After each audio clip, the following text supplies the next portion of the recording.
আমার মাসুম ভাই আজকে আসছে। মাসুম ভাই আপনার অনুভূতি জানতে চাই।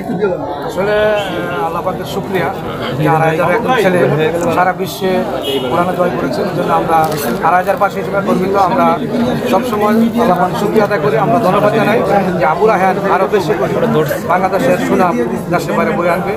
সর্বপ্রথম যখন আমি তাকে নিয়ে নিউজ করি তখন কিন্তু বিভিন্ন কথাবার্তা হয়েছিল যে একজন হাদিস নিয়ে এত নিউজ। আজকে আলহামদুলিল্লাহ তার নিউজ করার জন্য সমস্ত মিডিয়া এখানে চলে আসছে। এই জন্য আমি আল্লাহ পাকের শুকরিয়া আদায় করি। ধন্যবাদ জানাই মুফতি কাইয়ুম ভাইকে, ধন্যবাদ জানাই আবু রায়হানকে। শুকরিয়া। এখন কথা বলবে আন্তর্জাতিক ক্রীড়া সংস্থা বাংলাদেশের অর্থ সম্পাদক মাওলানা আব্দুর রহমান মৃধা ভাই। আলহামদুলিল্লাহ রায়হান মাশাআল্লাহ তাআলা ১ নম্বর হয়েছে। ক্রীড়া সংস্থা বাংলাদেশ এই পর্যন্ত যত প্রতিযোগী বিদেশে পাঠিয়েছে মানে ১ নম্বর আমরা পাই নাই, ওর মাধ্যমে ১ নম্বর অর্জিত হলো, আগে হয়েছে এরকম। তো মাশাআল্লাহ আমরা যতই পাঠাচ্ছি আমাদের বিচার কার্য এত মানে সুন্দর হওয়ার কারণে যেই প্রতিযোগী যাচ্ছে আন্তর্জাতিক মহলে সকলেই কোনো না কোনো পুরস্কার নিয়ে বাংলাদেশে ফিরে আসছে। এই বিজয়ের ধারা চ্যাম্পিয়ন সামনে দেখতে থাকবে ইনশাআল্লাহ তাআলা। সর্বোপরি আবু রায়হানের উজ্জ্বল ভবিষ্যৎ কামনা করছি। জুনায়েদ আল হাবিব জনপ্রিয় বক্তা আলোচক আসছে, রায়হানের বন্ধু। তার কথা আপনারা শুনেন, সে একটু অনুভূতি ব্যক্ত করবে। আসসালামু আলাইকুম। সামনে থেকে যায় এই কালবেলা এটি ধরো। আমি আসলে গর্বিত আলহামদুলিল্লাহ। আলহামদুলিল্লাহ সেনেগাল থেকে প্রথম হয়ে আসছে। আমরা যখন ভিডিও করে কথা বলতাম সে আমাকে বলতো যে প্রথম হতে পারি। আলহামদুলিল্লাহ দোয়া করেছি আমাদের ভর বদৌলতে সে প্রথম হতে পেরেছে। এই জন্য শুকরিয়া আদায় করছি এবং আমরা দোয়া করি রায়হান অনেক বড় হবে ইনশাআল্লাহ।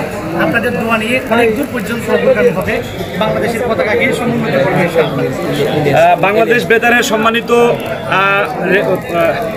কারি তিলাওয়াতকারী আমাদের বন্ধু সাইফুল ইসলাম পারভেজ চট্টগ্রাম থেকে ছুটে আসছে, সে একটু অনুভূতি ব্যক্ত করবে।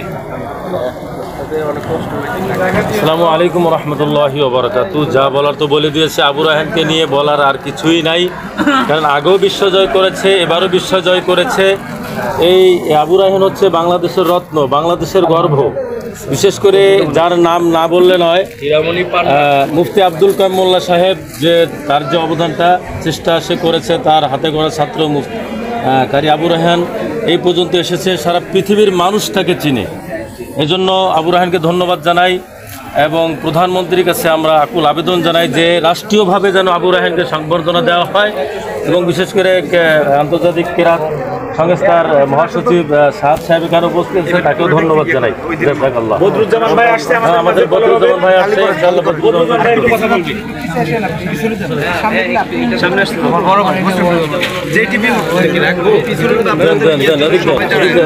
দূরে গেলে তো সব একটু দূরে গেলে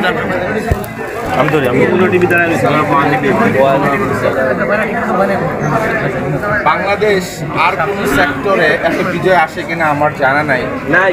কোরআনের ক্ষেত্রে বারবার কিছুদিন পর পর আমাদের ছেলেরা, সোনার ছেলেরা, কোরআনের হাফেজরা বারবার বাংলাদেশের মুখকে উজ্জ্বল করে।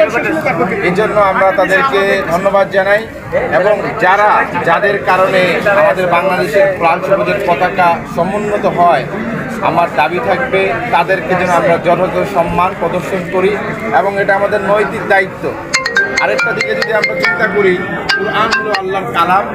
এই কালাম যারা ধারণ করে বিশ্বের বুকে, যারা বাংলাদেশের পতাকাকে সমুন্নত করে, তাদেরকে যদি আমরা সম্মান মর্যাদা না দিতে পারি তাহলে এটা অকৃতজ্ঞতা হবে এবং এটার জন্য আমাদেরকে জবাবদিহি করতে হবে আখিরাতে।